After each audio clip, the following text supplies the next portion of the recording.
आणि काटेवाडीकर.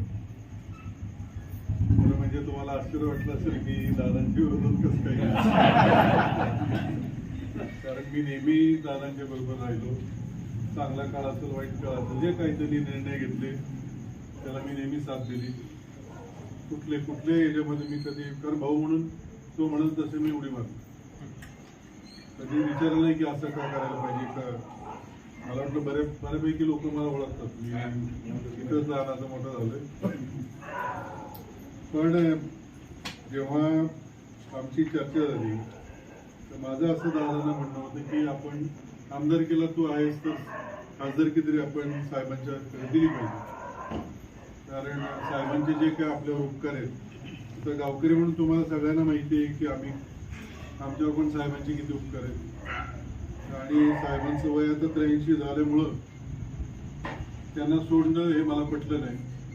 कारण माझे काही मित्र पण म्हणाले की आता इथून पुढची दादांची वर्ष आहेत, साहेबांची काही नाही. तो विचारच मला अतिशय वेदना देऊन गेला की आपण वयस्कर झालेल्या माणसाची किंमत करत नाही का, तर पुढची 10 वर्ष आपल्याला दुसऱ्या माणसाकडून लाभ मिळणार आहे. त्याच्यासारखा नालायक माणूस नाही असं माझं वैयक्तिक म्हणणं आहे. कर्मिलांनी सांगितलं की आपली आई, आता आपण आपले वडील शेतात जातात, बांधावरून चक्कर मारतात. तुम्ही आबांना आठवत असाल 15 ताबा किंवा जुनी लोक शेतात. पण याचा अर्थ असा नाही की त्यांनी सगळं शेत आपल्याला दिलं. जमीन आपल्या नावावर केली म्हणून काही त्यांना घराबाहेर काढायचं नसतं. जे काय ज्यांना कुणाला पदं मिळाली ती साहेबांमुळे मिळाली, पहिल्या दिवसापासून ते आत्तापर्यंत. आणि त्याच साहेबांना आपण म्हणायचं आता कीर्तन करा, आता घरी बसा, हे माझ्या मनाला पटण्यासारखं नाही. मी जरा वेगळा माणूस आहे, मी काय राजकारणी नाहीये. मला जे पटत नाही ते मी करत नाही. म्हणजे माझे शाळेतले मित्र सुद्धा मला न सांगता गेले, ठीक आहे हरकत नाही. काही गोष्टींची एक आपण औषध विकत घेतो, काही गेले. आपण बघा औषध सुद्धा विकत आणतो, त्याच्यावर एक्सपायरी डेट असते. त्याची काही नात्यांची पण एक्सपायरी डेट असते.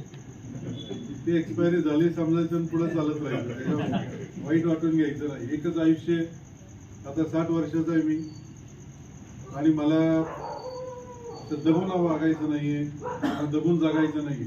जगायचं तर स्वाभिमानाने जगायचं. प्रत्येकाने हे लक्षात ठेवलं पाहिजे की आपल्याकडे पूर्वी म्हणायचे मरावे परी कीर्ती रूपे मरावे, बरोबर. मला ती म्हणा अजिबात पटत नाही. एकदा आपले डोळे मिटले तर आपण कधी येणार आहे का इथं बरं. त्या कीर्तीला काही चाटायचं का आपणच नाही. जे आहे तेव्हा चांगलं काम करा, जे मनाला पटतंय ते करा. तर केवळ कोणीतरी लाभार्थी आहे म्हणून त्यांच्या मागे जायचं, हे मला नाही वाटत त्यांना पण झोप येत असेल. तर ठीक आहे, प्रत्येकाला आपापले विचार असतात. आणि साहेबांच्या बद्दल मी तेच म्हणेन की साहेबांनी काय केलं म्हणजे ह्याच्यासारखा आश्चर्यकारक प्रश्न नाही. ज्या साहेबांनी आपल्याला 4 वेळा उपमुख्यमंत्री केलं, 25 वर्ष मंत्री केलं, तरी सुद्धा म्हणायचं काकांनी माझ्यासाठी काय केलं. असं काका मला मिळालं असतं तर मी पण खुश झालो. असा त्रास देणारी व्यक्ती जर आपल्या आयुष्यात आली असतील कुणाला नकोय. मला इथली एक माणूस दाखवायची म्हणून नाही मला त्रास दिलेला चालला असता. एवढ्या वर्ष तुम्हाला समजलं नाही का ही सगळी चाल कोणाची, जसं त्यांनी सांगितलं की ही बीजेपीची चाल आहे. ही वस्तुस्थिती ही RSSची केव्हापासूनची चाल होती की त्यांना शरद पवार हे नाव संपवायचं होतं. त्यांनी खूप प्रयत्न केला. आणि तुम्ही जे कोणी वाचत असाल इतिहासाने पण हेच केलं. जेव्हा घरातला कोणी त्याच्यामध्ये फोडता येतो तेव्हाच ते घर संपतं, नाही तर घर एक असतं तर ते संपूच शकत नाही. कुठेही बघा तुम्ही, अगदी आपल्या देवदेवतांपासून आपल्या राजे राजवाड्यांपासून ते आत्ता आपण बोलतो इथपर्यंत बघा, घरातली व्यक्ती जर आपण बाहेर काढू शकलो तरच घर पडतो. कारण ते त्यांना घरातलाच माणूस घरच्याला घाबरत नाही, नाही तर गावात भीती असते. आता मला पण माहिती तर आजूबाजूला टेप करत असते, परत मी सांगतो मी कुणाला घाबरत मला काही घेतले नाही. तुम्ही टेप करा, कुणाला पाठवा, मला काही फरक पडत नाही. हे काय कुणाकडे लाभार्थी म्हणून जाणार नाही. काही लोक चोरून ऐकत असतील आणि त्यांना पण माझा स्वभाव चांगला माहिती की मी इथून पुढं बोलणार आहे आणि मनमोक्त बोलणार आहे. मी काय कुणाला, मला हे अतिशय पटले नाही. साहेबांना एकुलती एक मुलगी आहे आणि त्यांना काय वाटत असेल ह्या वयात 10 वर्ष साहेब जरा जुने असू द्या, त्यांना सगळ्यांना काय केलं असं तुम्हाला पण नाही. वय वाढले म्हणून वयस्कर माणसाला तुम्ही कमजोर समजू नका. आणि विशेष करून मी फिरतोय ना, आता आम्ही फिरतोय तर तरुण, मला आश्चर्य वाटतं की मधली जी आहे ना आमची पिढी हीच जरा लाभार्थी झाली. तरुण पोरं जी आहेत ना ती म्हणतात आम्ही बघून घेऊ काय करायचं करायचं. दुर्दैव म्हणजे माझं दुर्दैव की माझ्या वयाची माणसं जरा लांबचा विचार करणारी. तरुण पोरं म्हणतात बघू पुढचं पुढं आमच्या जिद्द आहे, आम्ही आमचं करू. आणि वयस्कर माणसाला माहिती साहेबांनी काय केले, त्यामुळे त्यांना सांगायची गरज नाही.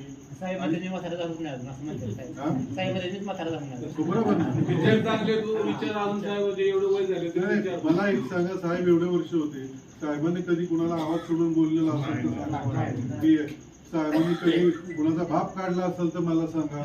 कधीच नाही. त्या माणसांनी प्रत्येकाला रिस्पेक्ट दिला.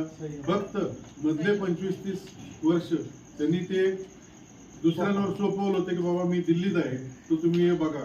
पण नंतर जसं आता मी माझा कारखाना माझ्या मुलावर सोपवलाय, त्याच्यानंतर मी जर 20 वर्षांनी तिथे गेलो तो वॉचमन जर मला आज सोडवला तर मी काय